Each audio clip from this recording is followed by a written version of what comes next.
Welcome back to Uncork My Wine, where I'm currently drinking myself through 1,368 grape varieties as defined by Jancis Robinson, Julia Harding, and José Volemos in the Wine Grapes Encyclopedia. Today, a super fascinating yet totally overseen red wine variety originating from Germany, but we will not try actually like a German example of it, but instead a Polish wine, getting more and more interesting here. We speak about Monarch. So Monarch is this kind of very interesting grape variety that everybody in the wine world who knows about it actually has a fairly bad opinion about. It is actually a hybrid, so a so-called PIWI varietal. If you now do not know what a PIWI varietal is, I put a link into the show notes, and there you can quickly get up to speed about the special category of crossings.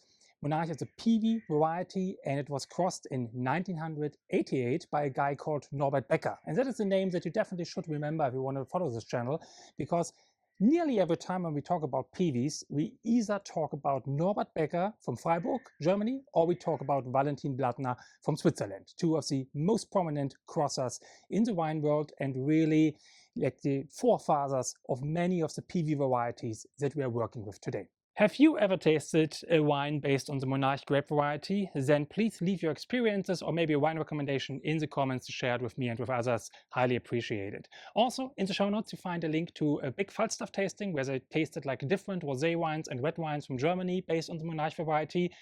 Please have it as a further reading if you are interested in this grape variety. Also, if you like to join me on my quest to taste 1,368 grape varieties, I'm highly appreciative for you subscribing to the channel, leaving a like, or just a comment below the video. Cheers! So Monarch is essentially a crossing of two varieties. The one on the one side is a red wine variety, Dornfelder, that is a very classical German red wine variety with a very, very deep color and soft tannins and very full-bodied expressions of berries. So yeah, remember that. We will probably also see that in the Monarch variety.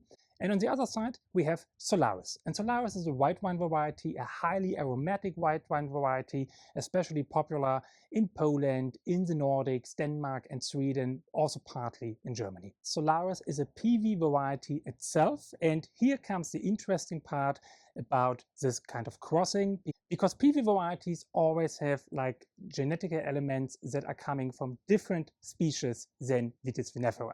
So quick explanation, Vitis vinifera, that is a biological species, like summarizing many different like types of grape varieties, for example, Riesling, Chardonnay, or Pinot Noir. But then there are also like other species, for example, the Russian grape varieties or the American grape varieties.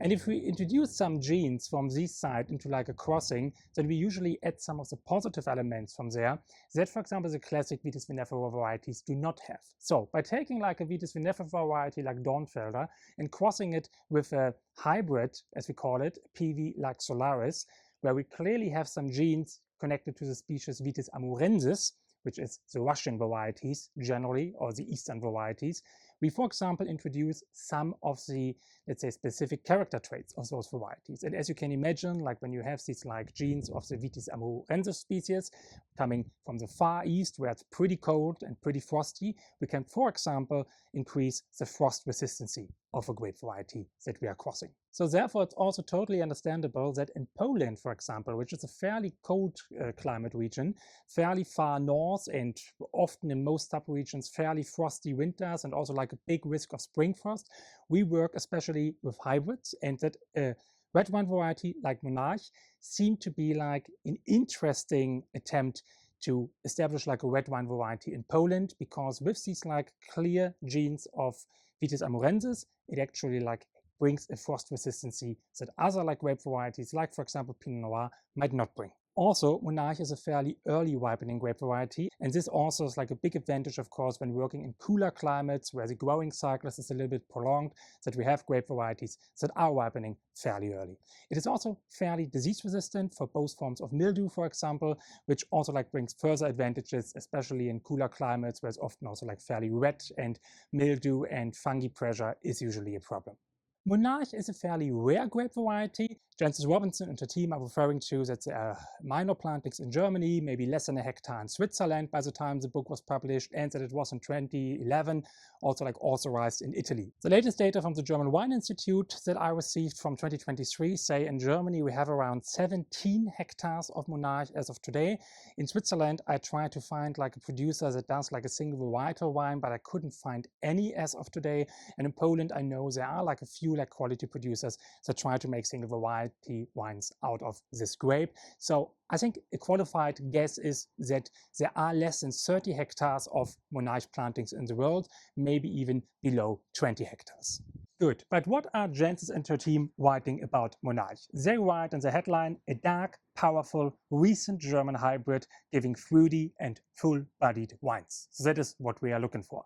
Monarch, by the way, like the English word monarch, refers to nobility. So the idea Becker had here was to give the grape variety a name that really resembles a noble character. This bold fruit profile, this deep and intense color that we will see in a second in the glass. One of the producers that is doing a single variety Monarch is Winnica Trojan from Poland. They are coming from around the area of Zielona Góra, which is in western Poland by the German border. And this is actually very interesting town to visit. I actually met them at their annual wine festival, the Day of the Open Caves, where you have 50 quality producers from the region in those old wine caves that the Germans were building there. And you just walk around with your glass and taste a lot of wine, have a lot of fun. I will link to the event also in the show notes, so because you definitely should check this out if you are in Poland ever in June. But now let's see what we have in the glass actually. So clearly I think the first thing we see is, deep color. The wine is clearly deep purple. I mean, it reminds so much of Dornfelder in that regard, how it possibly could. Kind of super interesting deep berry profile, reminds of boysenberry or nearly aronia berry touch. Something you really can color clothing with, you would assume. And then in the nose we have really what was described already by Jancis and the team. It's extremely fruity. It's actually fairly clear cut here, so I do not feel that it has a lot of oak imprint. It's really just on the berry side, on the fruity side. There is aronia, there is amarena cherry, there is boysenberry, there is blackberry. Not going into the plummy side, I would really call it in the dark berry aromatics. It has a certain florality. There's something like viol, maybe a hint of lavender to it. Very powerful and aromatic, and here really maybe the Solaris elements come a little bit through, because Solaris is this really highly aromatic white wine variety, also very floral. There's a little bit hint of maybe dark chocolate, tobacco, spices, Christmas spices, but really subtle, really not pouncing in the nose.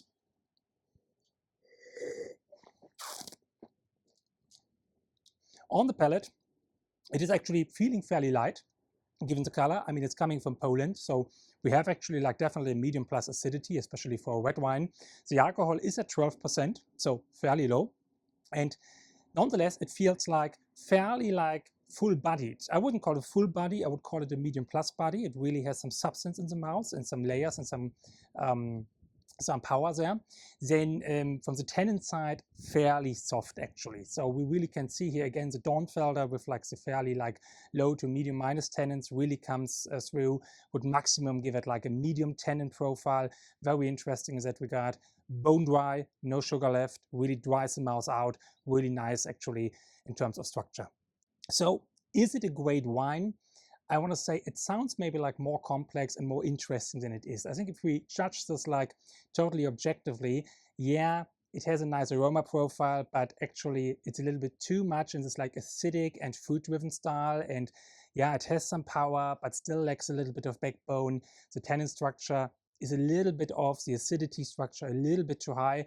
And I really don't think that this is just because it's coming from Poland, because it is well-made wine, nothing to complain about this, but there must also be a reason why not more people are planting Monarch, this so-called noble red wine variety, than the 20 hectares that we have in the world, right?